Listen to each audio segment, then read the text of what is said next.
Hello दोस्तों, कैसे हो आप सभी। आशा करते हैं आप सभी स्वस्थ होंगे। मैं आप सभी का अपने चैनल हिंदी क्लासेस में बहुत बहुत स्वागत करती हूँ।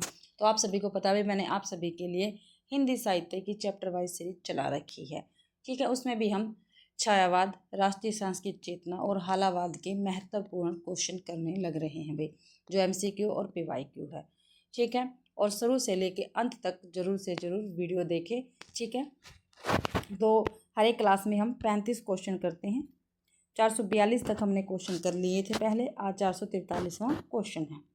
कमायनी में कौन सा सर्ग नहीं है। ठीक है, जो कमायनी है भाई जयशंकर प्रसाद की, जो 1935 ईस्वी में प्रकाशित हुई थी, इसमें कितने 15 सर्ग है। ठीक है, 15 सर्ग है। अब हमें बताना उन 15 सर्गों जो ऑप्शन में है इनमें से कौन सा कमायनी का सर्ग नहीं है। तो लोभ, श्रद्धा, चिंता, आनंद। तो जो लोभ है ये कमायनी का सर्ग नहीं है। ए ऑप्शन अपना बिल्कुल ठीक रहेगा। छायावाद के ब्रह्म कहे जाने वाले जयशंकर प्रसाद द्वारा रचित कमायनी महाकाव्य कुल 15 सर्गों में विभक्त है। लोभ सर्ग कमायनी में नहीं है। कमायनी के 15 सर्ग है जो निम्नलिखित हैं। देखते हैं कौन कौन से हैं भाई, पहले क्लासों में भी हम कर चुके हैं ये। ठीक है, चिंता से सर्ग की स्टार्टिंग होती है और आनंद पे समाप्ति होती है। ठीक है, चिंता से सर्ग क्या है शुरू होते हैं और आनंद पे समाप्त होते हैं। नाम देख लेते हैं। चिंता, आशा, श्रद्धा, काम, वासना, लज्जा, कर्म, ईर्ष्या, ईड़ा, सौपन, संघर्ष, निर्वेद, दर्शन, रहस्य और आनंद भी। अगला क्वेश्चन है, महादेव वर्मा का समसरणात्मक रेखा चित्र नहीं है।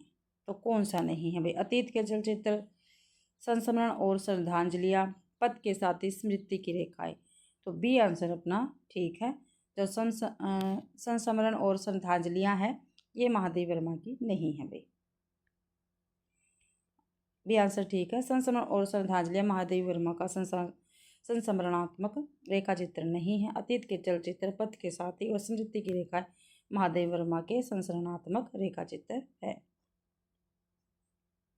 अगला क्वेश्चन, सुमित्रानंदन पंत विरचित ग्राम्य तथा युगवाणी किस विचार की रचनाएं हैं। तो किस विचार की रचनाएं भी प्रगतिवादी रचनाएं हैं। डी आंसर ठीक है। डी आंसर ठीक है। सुमित्रानंदन पंत विरचित ग्राम्य तथा युगवाणी प्रगतिवादी विचार की रचनाएं हैं। पंत जी को संवेदनशील इंद्रियां बोध का कवि कहा जाता है। पंत विरचित पल्लव कविता की भूमिका को छायावाद का घोषणा पत्र कहा जाता है। इनकी प्रगतिवादी कविताएं हैं युगांत, युगवाणी और ग्राम्य। कमायनी में कुल कितने सर्ग है। तो कितने हैं भाई कमायनी में सर्ग, ऊपर हमने देखा 15 सर्ग है। कितने सर्ग है, 15 सर्ग है। और जयशंकर प्रसाद कृत कमायनी में कुल 15 सर्ग है, जो इस प्रकार है। चिंता, आशा, श्रद्धा, काम, वासना, लज्जा, कर्म, ईर्ष्या, ईड़ा, स्वपर, संघर्ष, निर्वेद, दर्शन, रहस्य, आनंद। कमायनी में आय पात्र और उनके प्रतीक, मनो मन का प्रतीक है, श्रद्धा हृदय का प्रतीक है, ईड़ा बुद्धि का प्रतीक, और जो कुमार है वो मानव का प्रतीक है भाई। तो ये प्रतीक आपको जरूर से जरूर याद रखने हैं। एक भारतीय आत्मा किस कवि को कहा जाता है। एक भारतीय आत्मा किस कवि को कहा जाता है ये आपको बताना है। तो मैथिली शरण गुप्त, बालकृष्ण शर्मा, नवीन, माखनलाल चतुर्वेदी, रामधारी सिंह दिनकर। तो एक भारतीय आत्मा माखनलाल चतुर्वेदी को कहा जाता है। से आंसर अपना ठीक है। ये आंसर ठीक है। माखनलाल चतुर्वेदी को एक भारतीय आत्मा कहा जाता है। मैथिली शरण गुप्त को राष्ट्र कवि कहा जाता है। बालकृष्ण शर्मा नवीन राष्ट्रीय सांस्कृतिक धारा के कवि हैं। और रामधारी सिंह दिनकर को अधैर्य का कवि कहा जाता है। माखनलाल चतुर्वेदी को इनकी कविता पुष्प की अभिलाषा लिखने पर एक भारतीय आत्मा कहा जाने लगा भाई। ठीक है, इन्होंने प्रभा यानी पूना, कर्मवीर जबलपुर और प्रताप कानपुर पत्रिकाओं का भी संपादन किया कि इन्होंने माखनलाल चतुर्वेदी ने। अगला क्वेश्चन है, वियोगी होगा पहला कवि, आहा से उपजा होगा गान के रचनाकार कौन है। क्या भी वियोगी होगा पहला कवि, आहा से उपजा होगा गान। तो ये पंक्ति है, इनके रचयिता कौन है ये हमें बताना है। तो रामनेस त्रिपाठी है, हरिवंश राय बच्चन है, महादेव वर्मा है, सुमित्रानंदन पंत है। तो सुमित्रानंदन पंत है भाई वियोगी होगा पहला कवि, आहा से उपजा होगा गान पंक्ति के रचयिता। पंक्ति व रचनाकार का विवरण देख लेते हैं। वियोगी होगा पहला कवि, आहा से उपजा होगा गान किसकी पंक्ति है। तो सुमित्रानंदन पंत की पंक्ति है भैया। पराधीन रहकर अपना सुख शोक न कह सकता है, ये रामनरेश त्रिपाठी की पंक्ति है। हे अधर मैं रस मुझे मदहोश कर दो, ये हरिवंश राय बच्चन की पंक्ति है। गाता प्राणों का तार तार अनुराग भरा, उन्माद रागे महादेव वर्मा की पंक्ति रहेगी भाई। अगला क्वेश्चन है, प्रकाशन वर्ष की दृष्टि से पंत की काव्य कृतियों का सही क्रम किस विकल्प में है? जो सुमित्रानंदन पंत है उनकी हमें काव्य कृतियां बतानी है, कौन सी हैं? ठीक है, ग्रंथि, गुंजन, युगांत, युगवाणी, सर्वधूल। ठीक, आगे देखते हैं। ग्रंथि, युगांत, गुंजन, सर्वधूल, युगवाणी। क्रम पूछा, कौन से में क्रम सही है? गुंजन, चल मैं यहीं पे बता देती हूँ। जो भाई ग्रंथि है, ठीक है, इसका प्रकाशन 1920 में हुआ था। गुंजन का प्रकाशन हुआ था 1932 में। युगांत का हुआ था 1936 में। ठीक है, युगवाणी का हुआ था 1939 में भाई। और जो सर्वधूली है इसका हुआ था 1947 में। ठीक है, तो ग्रंथि, गुंजन, युगांत, युगवाणी, सर्वधूली, यही क्या है क्रम, बिल्कुल ठीक है। 1920 में ग्रंथि, 1932 में गुंजन, 1936 में युगांत, ठीक, 1939 में युगवाणी और सर्वधूली 1947 में। ये ऑप्शन ठीक है अपना, ये ऑप्शन बिल्कुल ठीक है। प्रकाशन वर्ष की दृष्टि से सुमित्रानंदन पंत की काव्य कृतियों का सही क्रम देख लेते हैं। काव्य कृति है और प्रकाशन वर्ष है। ग्रंथि 1920 में प्रकाशित हुई, गुंजन 1932 में, युगांत 1936 में, युगवाणी 1939 में, सर्वधूली 1947 में भी। आगे है, इनमें से छायावादी काव्य से संबंधित कौन सा कथन सही नहीं है? ठीक है, छायावाद में जो काव्य लिखे गए थे उनसे संबंधित कौन सा कथन सही नहीं यानी गलत है, वो हमें बताना है। देख लेते हैं कौन सा गलत है, वो बताना ध्यान रखना है। रहस्यवाद इसका प्रमुख अंग था, बिल्कुल ठीक है। छायावाद का रहस्यवाद सबसे प्रमुख अंग है भाई। इसमें वेदना के आधार पर स्वानुभूति की अभिव्यक्ति को प्राथमिकता दी गई, ये भी बिल्कुल ठीक है। ध्वन्यात्मकता और लाक्षणिकता भी इसकी एक प्रमुख घटक है, ये आगे देखते हैं। इसमें रीतिकालीन और द्विवेदीकालीन कविताओं से भिन्न प्रकार के भाव की नए ढंग से अभिव्यक्ति, बिल्कुल ठीक है। यानी सी आंसर अपना गलत रहेगा, इसमें गलत पूछा है और गलत सी है भाई। व्याख्या में देख लेते हैं। ध्वन्यात्मकता और लाक्षणिकता भी इसका एक प्रमुख घटक है। छायावाद के संबंध में यह कथन सही नहीं है। इसमें वेदना के आधार पर स्वानुभूति की अभिव्यक्ति को प्राथमिकता दी गई। रहस्यवाद इसका प्रमुख अंग है। इसमें रीतिकालीन और द्विवेदी युगीन कविताओं से भिन्न भाव के नए ढंग से अभिव्यक्ति हुई है। उक्त तीनों कथन छायावादी काव्य के संबंध में सही है। अगला क्वेश्चन है, आचार्य नंद दुलारे वाजपेयी की समीक्षा पद्धति से संबंधित कौन सा कथन सही नहीं है? ठीक है, जो नंद दुलारे वाजपेयी है इनकी जो समीक्षा पद्धति है इससे संबंधित कौन सा कथन सही नहीं है, ये हमें बताना है। तो देख लेते हैं। नंद दुलारे वाजपेयी के विषय में पूछा है कौन सा कथन सही नहीं है। इन्होंने शुक्ल की समीक्षा पद्धति को ही आगे बढ़ाया, बिल्कुल ठीक है। नंद दुलारे वाजपेयी की बात हो रही है, कौन सा सही नहीं है? ठीक है, शुक्ल के सिद्धांतों को यथावत स्वीकार कर छायावादी काव्य की सौंदर्य शास्त्रीय समीक्षा की। नहीं भाई, यथावत स्वीकार नहीं किया है नंद दुलारे वाजपेयी जी ने। ठीक है, तो बी आंसर गलत। आगे देखते हुए साहित्य की प्रगति द्वंद्वात्मकता नहीं धारावाहिक मानते थे, बिल्कुल ठीक है।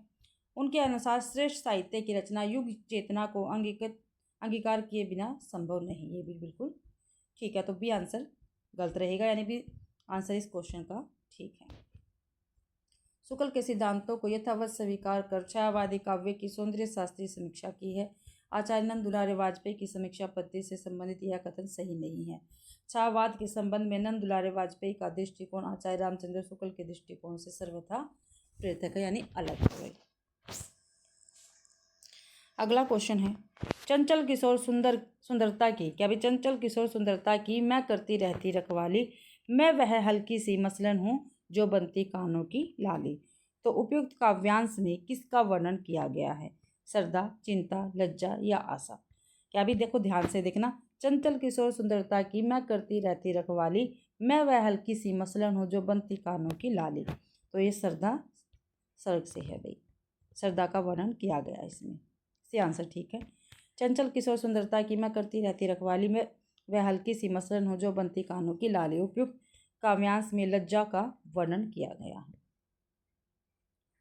अगला क्वेश्चन है भाई, ओ जीवन की मरुमरीचिका, कायरता के अलस विषाद, काव्यांश में किस भाव का उद्बोधन हुआ है। क्या भी ओ जीवन की मरुमरीचिका, कायरता के अलस विषाद, तो भाई किस भाव का उद्बोधन हुआ है? तो चिंता, लज्जा, आनंद या आशा, तो चिंता के भाव का उद्बोधन हुआ है। अगला क्वेश्चन है, उज्ज्वल वरदान चेतना का सौंदर्य जिसे सब कहते हैं, जिससे अनंत अभिलाषा के सपने सब जगते रहते हैं। प्रस्तुत पंक्तियां कमायनी के किस सड़क से ली गई हैं? क्या भी उज्ज्वल वरदान चेतना का सौंदर्य जिसे सब कहते हैं, जिससे अनंत अभिलाषा के सपने सब जगते रहते हैं, तो ये कौन से सड़क की पंक्तियां ये हमें बताने? श्रद्धा, लज्जा, चिंता, आशा, तो ये लज्जा सड़क से पंक्तियां ली गई हैं। भी आंसर ठीक है। उज्ज्वल वरदान चेतना का सौंदर्य जिसे सब कहते हैं, जिससे अनंत अभिलाषा के सपने सब जगते रहते हैं। प्रस्तुत पंक्तियां कमायनी के लज्जा सड़क से उद्धृत है। कमायनी की रचना जयशंकर प्रसाद ने 1935 ईस्वी में की। कमायनी में एक महाकाव्य है। प्रसाद की अन्य रचनाएं उर्वशी, वन मिलन, प्रेम राज्य, अयोध्या का उद्धार, सुकोचवास, बब्रुवाहन, कानन कुसुम, प्रेम पथिक, महाराणा का महत्व, चित्रधारा, झरना, आंसू, लहर। अगला क्वेश्चन है 455वां, वह एक और मन रहा राम का, जो न थका, जो नहीं जानता देने, नहीं जानता विनय। काव्यांश में राम की किस व्यवस्था की ओर संकेत किया गया है? तो किस व्यवस्था की ओर संकेत किया गया है? भाई राम की दृढ़ निश्चय की तरफ संकेत किया गया है राम के भी। आंसर ठीक है। वह एक और मन रहा राम का, जो न थका, जो नहीं जानता देने, नहीं जानता विनय। काव्यांश में राम के दृढ़ निश्चय की ओर संकेत किया गया है। उपयुक्त पंक्ति राम की शक्ति पूजा से ली गई है। राम की शक्ति पूजा 1936 में प्रकाशित हुई। निराला की लंबी कविता है, ठीक है, निराला जी की कविता है राम की शक्ति पूजा। यह अनामिका कविता संग्रह में संग्रहित है। और जो राम की शक्ति पूजा वो किस कविता संग्रह में है? अनामिका में। इस कविता का मुख्य विषय सीता की मुक्ति है, राम रावण का युद्ध नहीं है। आपको ध्यान रखना विषय के, ठीक है। जो राम की शक्ति पूजा इसका जो विषय है ये आपको ध्यान रखना भी, क्या इसका विषय? सीता की मुक्ति, राम रावण का युद्ध नहीं है। अगला क्वेश्चन राम की शक्ति पूजा कविता की प्रारंभिक पंक्ति है, तो कौन सी है राम की शक्ति पूजा की प्रारंभिक पंक्ति? प्रशमित है वातावरण निमित मुखासंद कमल, रघु नायक आगे अवनी पर नवनीत चरण, उतरा जो दुर्गम पर्वत पर निशांधकार, रवि हुआ अस्त ज्योति के पत्थर पर लिखा अमर। तो ये है वही प्रारंभिक पंक्ति राम की शक्ति पूजा की। डी आंसर बिल्कुल ठीक है। राम की शक्ति पूजा कविता की प्रारंभिक पंक्ति रवि हुआ अस्त ज्योति के पत्थर पर लिखा अमर है भाई। इस कविता के लेखक सूर्यकांत त्रिपाठी निराला हैं। ये एक लंबी कविता है। इसका रचना काल 1936 ईस्वी है। निराला की अन्य रचनाएं हैं नामिका, परिमल, गीतिका, तुलसीदास, कुकुरमुत्ता, अणिमा, बेला, नए पत्ते, अर्चना, आराधना, गीत गुंज और सांध्य कांकली। अगला क्वेश्चन है, संसार का सारा कारोबार बच्चों को खिलाने पिलाने सुलाने आदि के लिए हो रहा है और इस महत्वपूर्ण कर्तव्य में भूल न होने देने का काम माँ नामधारी जीवों को सौंपा गया है। यह कथन किसका है? तो किसका कथन? मन्नू भंडारी का, महादेव वर्मा का, सूर्यबाला का, स्मितानंदन पंत का। तो ये महादेव वर्मा का कथन है। बी आंसर बिल्कुल ठीक है। संसार का सारा कारोबार बच्चों को खिलाने पिलाने सुलाने आदि के लिए हो रहा और इस महत्वपूर्ण कर्तव्य में भूल न होने देने का काम माँ नामधारी जीवों को सौंपा गया है। यह कथन महादेव वर्मा का रहेगा भाई। अगला क्वेश्चन है, जयशंकर प्रसाद द्वारा रचित ब्रजभाषा की रचना किस काव्य में संकलित है? ठीक है भाई, जयशंकर प्रसाद द्वारा रचित ब्रजभाषा की रचना किस काव्य संग्रह में, ये हमें बतानी है। तो कौन से काव्य संग्रह में देख लेते हैं? प्रेम पथिक, कानन कुसुम, चित्रधारा, महाराणा का महत्व। तो ब्रजभाषा की रचना में चित्रधारा काव्य संग्रह में संकलित है। सी आंसर अपना बिल्कुल ठीक रहेगा। जयशंकर प्रसाद द्वारा रचित ब्रजभाषा की रचना चित्रधारा काव्य संग्रह में संकलित है। जयशंकर प्रसाद मूलतः खड़ी बोली के कवि हैं। खड़ी बोली में इनका प्रथम काव्य संग्रह कानन कुसुम है। इन्हें छायावाद के ब्रह्मा की संज्ञा दी गई है। इनकी प्रमुख रचनाएं उर्वशी, वन मिलन, प्रेम राज्य, अयोध्या का उद्धार, सुकोचवास, बब्रुवाहन, कानन कुसुम, प्रेम पथिक, महाराणा का महत्व, चित्रधारा, झरना, आंसू, लहर और कमायनी भाई। अगला क्वेश्चन है, चंपू काव्य उर्वशी का रचयिता कौन है? ठीक है भाई, जो चंपू काव्य उर्वशी है इसके रचयिता कौन है ये बता। चंपू काव्य है भाई जो उर्वशी, उसके रचयिता पूछे हैं रामधारी सिंह दिनकर, महादेव वर्मा, सुमित्रानंदन पंत है, जयशंकर प्रसाद है। तो डी आंसर अपना ठीक रहेगा, चंपू काव्य जो उर्वशी है इसके रचयिता जयशंकर प्रसाद रहेंगे। डी आंसर अपना बिल्कुल ठीक है, चंपू काव्य उर्वशी के रचयिता जयशंकर प्रसाद है। यह जयशंकर प्रसाद की प्रथम पुरस्कार का रचना है। इसका प्रकाशन 1909 ईस्वी में हुआ था, जबकि दिनकर कृत उर्वशी 1961 में प्रकाशित हुई थी। ये एक गीति नाट्य है। ठीक है, जो रामधारी सिंह दिनकर की उर्वशी है ये 1961 में तो प्रकाशित हुई थी और ये एक गीति नाट्य, ध्यान रखना है। दिनकर को इसी कृति पर 1972 ईस्वी में भारतीय ज्ञानपीठ पुरस्कार भी मिला था भाई। अगला क्वेश्चन है, कामायनी की प्रमुख पात्र ईड़ा किसका प्रतीकार्थ है। तो किसका है भाई ईड़ा, हमने ऊपर भी देखा था। तो अहंकार, मन, बुद्धि या हृदय, तो बुद्धि का प्रतीकार्थ है भाई। प्रतीक और पात्र, मन मनु का, हृदय श्रद्धा का, बुद्धि ईड़ा का, मानव कुमार का प्रतीक है भाई। यह कथन किसका है, कामायनी का महाकाव्य तत्व असंदिग्ध है। तो ये कथन हमें बताना किसका, पहले भी आया हुआ है क्वेश्चनों में।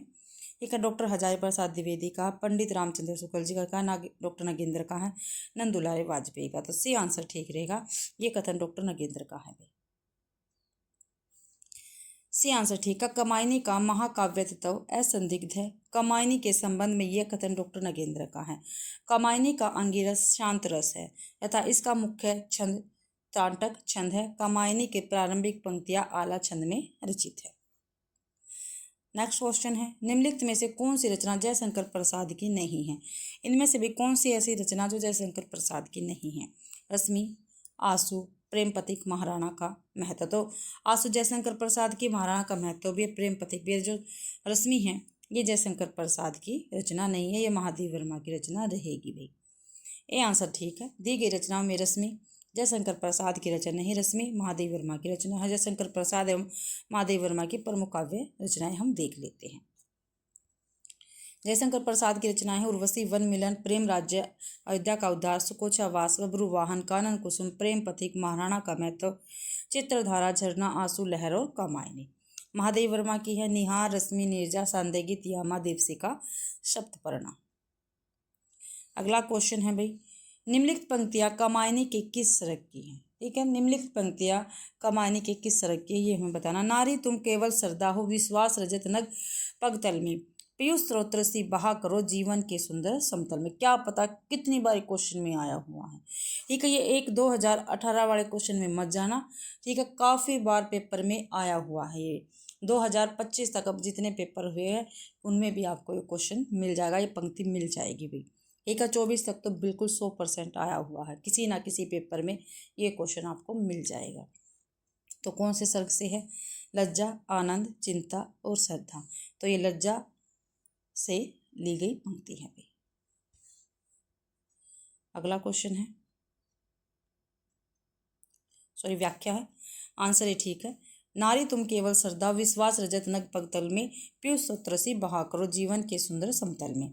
तो उक्त पंक्ति जयशंकर प्रसाद की है और कामायनी महाकाव्य के लज्जा सर्ग से ली गई है। ठीक है, लज्जा सर्ग से है भाई पंक्तियां। कामायनी में किस दर्शन की अभिव्यक्ति मिलती है। तो किसकी मिलती है, शैव दर्शन की अभिव्यक्ति मिलती है। डी आंसर ठीक है, जयशंकर प्रसाद कृत 15 सर्गीय महाकाव्य कामायनी में शैव दर्शन की अभिव्यक्ति मिलती है। आचार्य शांति प्रिय द्विवेदी ने कामायनी को छायावाद का उपनिषद कहा है। इसमें समरसता एवं आनंदवाद की उद्भावना हुई है। अगला क्वेश्चन है, यह कथन किसका है। वस्तु विन्यास की दृष्टि से कामायनी को दुखांत रचना मान लेने में कोई आपत्ति नहीं है। क्या अभी वस्तु विन्यास की दृष्टि से कामायनी को दुखांत रचना मान लेना कोई आपत्ति नहीं है। तो पंडित मुकुटधर पांडे ने कहा है, पंडित नंदुलाल वाजपेयी ने कहा है, या डॉक्टर शंभुनाथ ने कहा, या डॉक्टर रामदेव त्रिपाठी ने कहा। त्रिपाठी है ये, तो भी आंसर ठीक रहेगा, पंडित नंदुलाल वाजपेयी ने कहा है ये। वस्तु विन्यास की दृष्टि से कामायनी को दुखांत रचना मान लेने में कोई आपत्ति नहीं, ये कथन नंदुलाल वाजपेयी का रहेगा भाई। अगला क्वेश्चन है, निराला दार्शनिक कवि है, यह कथन किसका है। जो निराला है दार्शनिक कवि है, ये कथन किसका है। डॉक्टर नंदुलाल वाजपेयी का, डॉक्टर रामविलास शर्मा का, डॉक्टर नगेंद्र का, डॉक्टर हजारी प्रसाद द्विवेदी का है। तो निराला दार्शनिक कवि है ये डॉक्टर विलास शर्मा ने कहा है। भी आंसर ठीक है। निराला दार्शनिक कवि है, डॉक्टर रामविलास शर्मा का कथन है। आचार्य रामचंद्र शुक्ल के अनुसार बहुवस्तु स्पर्शनी प्रतिभा निराला जी में है। निराला को ओज, औदात्य और विद्रोह का कवि माना जाता है। निराला को छायावाद का सलाह का पुरुष भी कहा जाता है। एक है जो निराला जी, इनको छायावाद का सलाह का पुरुष भी कहा जाता है, ये आपको ध्यान रखना है। अगला क्वेश्चन है, शैव दर्शन के आनंदवाद पर आधारित रचना है। ठीक है, शैव दर्शन के आनंदवाद पर आधारित रचना कौन सा है? अभी ऊपर हमने देखा है कामायनी है भाई, से आंसर ठीक है अपना। शैव दर्शन के आनंदवाद पर आधारित रचना कामायनी है। कामायनी एक महाकाव्य है जिसकी रचना जयशंकर प्रसाद ने की है। कामायनी की रचना 1935 ईस्वी में की गई। इसमें 15 सर्ग। प्रसाद की अन्य रचना इस प्रकार है: उर्वशी, वन मिलन, प्रेम राज्य, अयोध्या का उदास, कोशावास, बबरू, वाहन, कानन, कुसुम, प्रेम प्रतीक, महाराणा का महत्व, चित्रधारा, झरना, आंसू, लहर। भाई अगला क्वेश्चन है, बच्चन जी की मधुशाला की विधा क्या है? जो हरिवंश राय बच्चन जी है, जो इनकी रचना है मधुशाला, ठीक है, उसकी विधा क्या है? निबंध है, संस्मरण है, काव्य है या नाटक है? तो मधुशाला क्या है? काव्य है भाई, सी आंसर ठीक है। बच्चन की मधुशाला काव्य विधा की कृति है। इनके काव्य हैं मधुशाला, मधुबाला, मधुकलश, निशा निमंत्रण, एकांत संगीत, आकुल अंतर, सतरंगनी, बंगाल का काल, हलाहर, मिलन, यामिनी आदि भी। आगे क्वेश्चन करते हैं हम, गंध विधि, क्या भी गंध विधि के रचनाकार कौन है? जो गंध विधि है इसके रचनाकार कौन है, ये हमें बताना है। तो कौन है भी? लीलाधर जगूड़ी, सुमित्रानंदन पंत, रमेश चंद्र शाह या जगदीश गुप्त? तो भाई सुमित्रानंदन पंत रहेंगे गंध विधि के रचनाकार। भी आंसर ठीक है। गंध विधि के रचनाकार सुमित्रानंदन पंत है। इनकी अन्य रचनाएं हैं उच्छ्वास, ग्रंथि, वीणा, पल्लव, गुंजन, युगांत, युगवाणी, ग्राम्य, श्रवण किरण, श्रवण धूलि, युगपथ, लोकायतन, कला और बूढ़ाचार, चिदम्बरा आदि भी। अगला क्वेश्चन है, छायावाद को मधुचर्या किसने कहा है? जो छायावाद है इसको मधुचर्या किसने कहा भाई, ये हमें बताना है। हजारी प्रसाद द्विवेदी ने, डॉक्टर नगेंद्र ने, रामचंद्र शुक्ल ने, बाबू गुलाब राय ने भाई। तो रामचंद्र शुक्ल जी ने छायावाद को मधुचर्या भी कहा है, ये आपको ध्यान रखना है, काफ़ी महत्वपूर्ण क्वेश्चन है। आचार्य रामचंद्र शुक्ल ने छायावाद को मधुचर्या कहा है। हजारी प्रसाद द्विवेदी ने कहा कि विषय इसमें गौण हो गया है, और कवि प्रमुख डॉक्टर नगेंद्र ने छायावाद को स्थूल के प्रति सूक्ष्म का विद्रोह कहा है। ठीक है, ये आपको ध्यान रखना है। हजारी प्रसाद द्विवेदी ने क्या कहा है भाई? छायावाद को विषय इसमें गौण हो गया है और कवि प्रमुख भी। डॉक्टर नगेंद्र ने कहा छायावाद को स्थूल के प्रति सूक्ष्म का विद्रोह है। रामचंद्र शुक्ल जी ने छायावाद को मधुचर्या कहा है। हिंदी की कविता में छायावाद द्विवेदी युग की नीरस उपदेशात्मकता और इतिवृत्तात्मकता के विरोध में आया। छायावादी काव्य में कल्पना प्रधान भावनामेक्षयुक्त कविता लिखी गई। अगला क्वेश्चन है, गा कोकिला बरसा पावकन पंक्ति किस रचनाकार की है? क्या अभी गा कोकिला बरसा पावकन पंक्ति किस रचनाकार की है? तो सुमित्रानंदन पंत, श्याम नारायण पांडे, दुष्यंत कुमार, नागार्जुन। तो सुमित्रानंदन पंत की पंक्ति रहेगी, ये ऑप्शन ठीक है। गा कोकिला बरसा पावकन पंक्ति सुमित्रानंदन पंत की युगांत कविता की है। अन्य कवियों की कुछ महत्वपूर्ण पंक्तियां हैं। चढ़ चेतक पर तलवार उठा, रखता था भूतल पानी को, राणा प्रताप सिर काट काट करता था सफल जवानी को। तो ये श्याम नारायण पांडे की पंक्ति है। मत कहो आकाश में कोहरा घना है, यह किसी की व्यक्तिगत आलोचना है, ये दुष्यंत कुमार का है। दुष्यंत कुमार जी की पंक्ति है।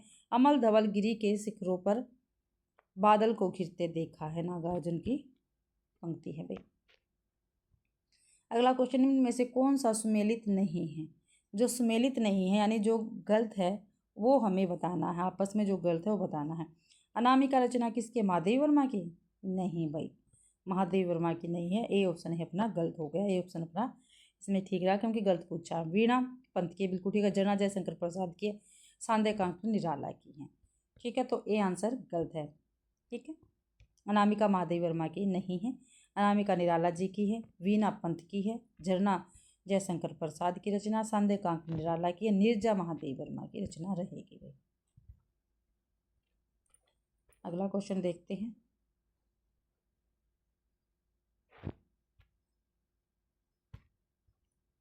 छायावाद को राष्ट्रीय जागरण की काव्यात्मकता अभिव्यक्ति किसने कहा है? ठीक है, तो छायावाद है इसको राष्ट्रीय जागरण की काव्यात्मक अभिव्यक्ति किसने कहा है? तो नामवर सिंह ने, नंद दुलारी वाजपेयी ने, डॉक्टर नगेंद्र ने, रामस्वरूप चतुर्वेदी ने। छायावाद को राष्ट्रीय जागरण की काव्यात्मक अभिव्यक्ति भाई नामवर सिंह ने कहा है। ये आंसर ठीक है अपना, ये आंसर ठीक है। छायावाद को राष्ट्रीय जागरण की काव्यात्मक अभिव्यक्ति नामवर सिंह ने कहा है। अन्य लेखकों के कथन का विवरण इस प्रकार है। देख लेते हैं किसने छायावाद को क्या कुछ कहा है। मानव अथवा प्रकृति के सूक्ष्म किंतु व्यक्त सौंदर्य में आध्यात्मिक छाया का भान मेरे विचार से छायावाद की सर्वमान्य व्याख्या हो सकती है। ये नंद दुलारी वाजपेयी ने कहा भाई। छायावाद स्थूल के प्रति सूक्ष्म का विद्रोह है, डॉक्टर नगेंद्र ने कहा है। छायावाद मूलतः शक्ति काव्य है, ये रामस्वरूप चतुर्वेदी ने कहा है। अगला क्वेश्चन, निम्न में से कौन सी सुमेलित नहीं है। ठीक है, निम्न में से भाई क्या सुमेलित नहीं है ये आपको बताना है। परिमल निराला, दीपशिखा महादेवी, पल्लव पंत, प्रेम पथिक, श्रीधर पाठक की। जो सुमेलित नहीं है वो बताना है। परिमल निराला की कविता बिल्कुल ठीक है, दीपशिखा महादेवी की है, पल्लव पंत की है, लेकिन प्रेम पथिक श्रीधर पाठक की नहीं है। डी आंसर अपना ठीक है। प्रेम पथिक श्रीधर पाठक सुमेलित नहीं है। इसका सही सुमेलन प्रेम पथिक जयशंकर प्रसाद की रचना है। इनकी यह रचना प्रथम ब्रज भाषा में सन 1909 में लिखी गई थी। इसका इन्होंने खड़ी बोली में अनुवाद 1914 ईस्वी में किया। प्रेम पथिक की रचना किसकी? जयशंकर प्रसाद की। परिमल निराला की, दीपशिखा महादेव वर्मा की रचना पल्लव पंत की है, और गुणवंत हेमंत ये श्रीधर पाठक की रचना रहेगी। अगला क्वेश्चन है, प्रथम रश्मि का आना रंगिनी तूने कैसे पहचाना। पंक्ति किसके द्वारा रचित है? तभी प्रथम रश्मि का आना रंगिनी तूने कैसे पहचाना, ये पंक्ति किसकी है? तो पंत जी की पंक्ति रहेगी। बी आंसर अपना ठीक रहेगा। प्रथम रश्मि का आना रंगिनी तूने कैसे पहचाना पंक्ति प्रकृति के राजकुमार सुमित्रानंदन पंत द्वारा रचित है। ध्यातवत है कि सुमित्रानंदन पंत छायावाद के 4 स्तंभों में से एक थे। आगे है, निहार रश्मि नीरजा ये काव्य संग्रह किनके है? तो किनके भी काफ़ी बार कर चुके हैं, महादेव वर्मा के हैं ये। डी आंसर ठीक है। निहार रश्मि नीरजा काव्य संग्रह महादेव वर्मा के। इनकी अन्य काव्य रचना यामा, दीपशिखा, शांति गीत है। पंत की रचनाएं हैं पल्लव ग्रंथि, वीणा, उच्छ्वास, गुंजन, युगांत, उत्तरा, चिदम्बरा, लोकायतन और अतिमा। मुक्तिबोध की रचनाएं हैं चांद का मुटेड़ा, भूरी भूरी खाकदूर, अंधेरे में और भ्रम राक्षस। अगला क्वेश्चन है, श्रद्धा नामक पात्र किस महाकाव्य में है? तो किस महाकाव्य में? हमने कई बार देखा, तो कामायनी महाकाव्य में भी श्रद्धा नामक पात्र। ये आंसर अपना बिल्कुल ठीक है। श्रद्धा नामक पात्र कामायनी जो जयशंकर प्रसाद का महाकाव्य है। इस महाकाव्य के अन्य पात्र मनु, ईड़ा, कुमार है। साकेत मैथिली शरण गुप्त की रचना है। ये प्रमुख पात्र उर्मिला बाई। साकेत की प्रिय प्रवास हरियोज जी की रचना है। राधा कृष्ण का वर्णन है प्रिय प्रवास में। गोदान प्रेमचंद्र जी की रचना है, और इसका नायक होरी है। ठीक है, तो भाई इसके साथ आज की अपनी क्लास कंप्लीट होती है। आज अपने 35 क्वेश्चन कंप्लीट हो गए इस क्लास के। आशा करती हूँ भाई आप सभी को क्लास पसंद आई होगी। अगर आप सभी को क्लास पसंद आती है तो प्लीज़ वीडियो को ज़्यादा से ज़्यादा शेयर करें, लाइक करें और कमेंट करना बिल्कुल भी ना भूलें भाई। और चैनल को भी सब्सक्राइब ज़रूर से ज़रूर करें, और टेलीग्राम चैनल को भी ज्वाइन करें, क्योंकि आपको PDF वहीं पर मिलती है। आप सभी का क्लास देखने के लिए बहुत बहुत धन्यवाद।